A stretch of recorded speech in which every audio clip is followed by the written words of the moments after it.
দিন দিন বাড়ছে রোগীদের চাপ, তবে চিকিৎসক আর ওষুধ সংকটে স্বাস্থ্যসেবা ব্যাহত হচ্ছে চট্টগ্রাম রেলওয়ে জেনারেল হাসপাতালে।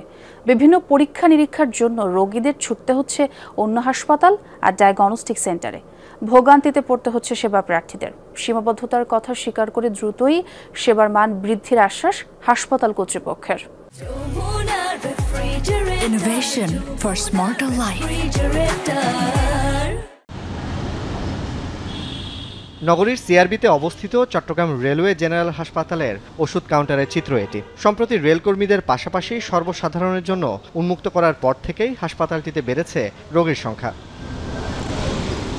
তবে হাতে গোনা দু একটি ওষুধ ছাড়া বেশিরভাগ ওষুধই মিলছে না হাসপাতালটিতে। পাশাপাশি বিভিন্ন পরীক্ষা নিরীক্ষার জন্য রোগীদের ছুটতে হচ্ছে অন্য হাসপাতাল কিংবা ডায়াগনস্টিক সেন্টারে।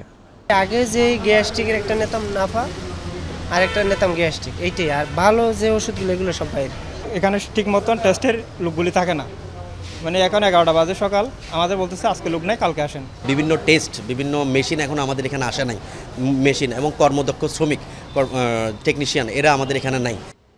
প্রাথমিকভাবে মেডিসিন, শিশু, গাইনি, সার্জারি, চর্ম ও কার্ডিওলজির বহির্বিভাগ ও ল্যাবরেটরি এবং রেডিওলজি চিকিৎসা সেবা চালু হয়েছে। তবে কিছু বিভাগে চিকিৎসক না থাকায় ভোগান্তিতে পড়ছেন সেবা প্রার্থীরা। অর্থোপেডিক্সের ডাক্তার দেখাইতে আসছিলাম, উনি নাকি এখনো জয়েন করে নাই। আমি গেলাম ওখানে, এক্সরার নাকি ডাক্তার নাই, একদিন গেছি নাই। আসছিলাম যে মূলত ওই চর্মরোগের জন্য, কিন্তু চর্মরোগের ডাক্তার নাকি নাই, উনি নাকি হজে গেছে। আসলে এখানে ডাক্তারের কমতে আছে। আমার হাতের আঙ্গুলের সমস্যা, কিন্তু অর্থোপেডিক্স ডাক্তার নাই, বাধ্য হয়ে মেডিসিন ডাক্তার শরাবন্ন হচ্ছে। ওষুধ, চিকিৎসক সহ নানা স্বল্পতা ও সীমাবদ্ধতার কথা স্বীকার করে দ্রুত পূর্ণাঙ্গ সেবা চালুর আশ্বাস হাসপাতাল কর্তৃপক্ষের।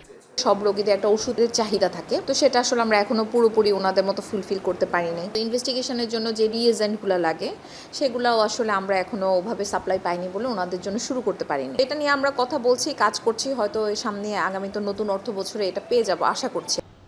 গত 21 এপ্রিল স্বাস্থ্য মন্ত্রণালয় ও রেলওয়ের সমঝোতা স্মারক স্বাক্ষরের পর 17 মে থেকে হাসপাতালটি সর্বসাধারণের জন্য উন্মুক্ত হয়। বর্তমানে 15 জন চিকিৎসক ও 6 জন নার্স দিয়ে চলছে আউটডোর সার্ভিস। জোবায়েদ ইবনে শাহাদাত, যমুনা নিউজ, চট্টগ্রাম।